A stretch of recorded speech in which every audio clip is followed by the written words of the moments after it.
Now, of course, I'm going to talk about Gaddafi. Uh, One of the reasons I think they killed Gaddafi, I mean, besides the fact that Libya was one of the few countries left without a central banking system, the fact that obviously oil was involved, more than all of that, our Western imperialist system demands to make a mockery of all things that are successful and good. They insist upon acting like capitalism is the best system there is, and you're getting off lucky, having to struggle to survive, being unappreciated, treated like shit, and having to prioritize all of your needs and desires. Mankind has a hierarchy of things that he requires to live day by day, and even Mussolini said man cannot live on bread alone. So, you can't just exist on the bare minimum. You need to grow, you need to explore, you need to evolve. But capitalism doesn't let you do that because capitalism always insists that you choose one or the other. You are given this finite resource of money to distribute amongst all your needs, such as food, shelter, talents, hobbies, whatever. So, let me tell you something about Libya. In Libya, you could see a doctor without, paying an exorbitant fee. You never had to worry about debt in Libya. A loaf of bread costed 15 cents, and their currency wasn't that far from our own. When I say 15 cents, I don't mean that over here that would have been more. 15 cents there would have been like 16 cents here. That's how close it was. And, there were other things, but I can't remember what it was. I read it somewhere, and for the love of me, I can't remember where I found this URL. But I was just so amazed. I was amazed that, in Libya, you were paid minimum wage if you didn't have a job. Until you found your job, they would pay you a minimum wage check just to ensure that you could get by. They constantly were trying to help people get free housing. They made it so that young people could get their first house for really cheap. Gaddafi made a promise that his own family wouldn't get housing until every citizen in Libya did. And his dad died before that happened. So he kept true to his word. Socialism is not communism. Socialism, I believe, is compromising with capitalism. There is still class struggle. There are still hierarchies. There are still obstacles to overcome. But socialism is that transition period. Socialism is that tranquilizer to the capitalist beast until we can figure out a way to kill it completely and then move on from there.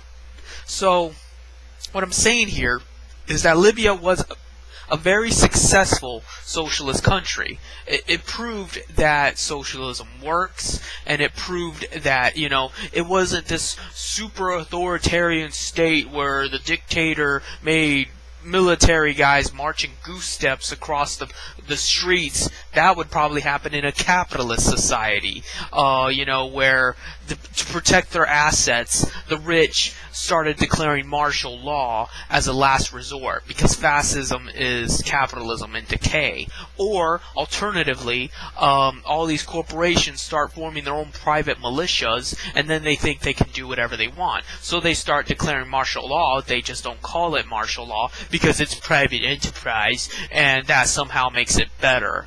You can bet your ass that the libertarians and or the shit out of luck party would be getting way behind that. They would be supporting that tooth and nail. So that's why I think they killed Gaddafi, because they wanted to make an example out of him.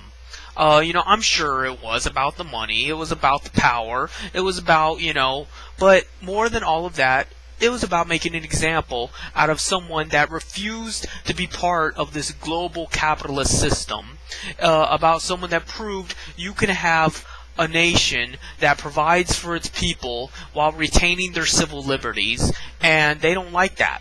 That's why they show pictures of him brutalized, because they enjoy his pain and suffering and death, because he was their enemy, not just physically, but in principle. He was everything they despise, and that's why they are making this romanticized deal out of him that you can tell is despicable. You can tell that the hate and the evil that exists at the people at the top when they celebrate his death.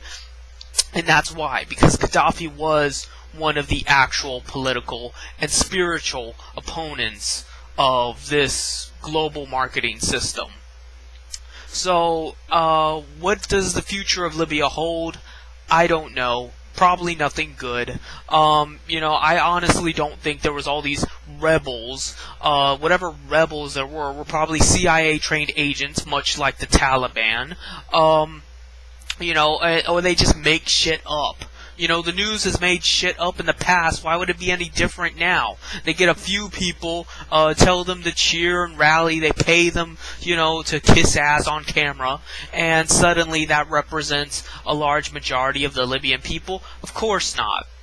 The media has paid mercenaries for these corporate elites. Every major media outlet is owned by one of these guys. CNN, Fox News, MSNBC, it doesn't matter. Some of them might throw you a bone here and there, but all in all, they don't care about you. And they're gonna lie for their corporate masters. Because, remember when MSNBC kicked off Keith Olbermann for backing a Democratic politician? Why would that matter? You're always exalting the Democratic Party anyway. Why would it matter if he decides to use his own money to, back a Democratic candidate? How does that matter to you? How does that affect MSNBC News? What Keith Olbermann does on his own time? If Keith Olbermann had been sucking some guy's dick on his own time, MSNBC would have been clapping and applauding. Oh, Keith Olbermann has come out about his homosexuality, and he's so brave and courageous. And who are you to tell him what he can do in the privacy of his bedroom? Well, apparently you think you could tell him what to do with the privacy of his checkbook and the privacy of his mind when he decides he's going to, back this candidate up. So I don't see the difference there. If anything, I would say that's worse. But that's because I think homosexuality is evil, and we've been through that before. So I'm not going to get into that. My point is that that's why Gaddafi died. At least one of the reasons. Probably one of the more important reasons, if you ask me. I'll probably make another video later. Maybe. Not making any promises. I just wanted to say that because Maoist Rebel seems really upset about Gaddafi's death, and he tends to be more well-educated on these matters than me, so maybe that's why he's so devastated. He probably knows the full extent of how bad this is, whereas I just see a good guy, with a machete to his neck and all bloody, and it's a terrible thing, but I'm not surprised. Shit like that happens all the time. We live in an imperialist, evil world, so, I'm not going to be shocked. But maybe Maoist Rebel knows more than I do about why this is worse than the typical capitalist monstrosity of an action. That's all I have to say.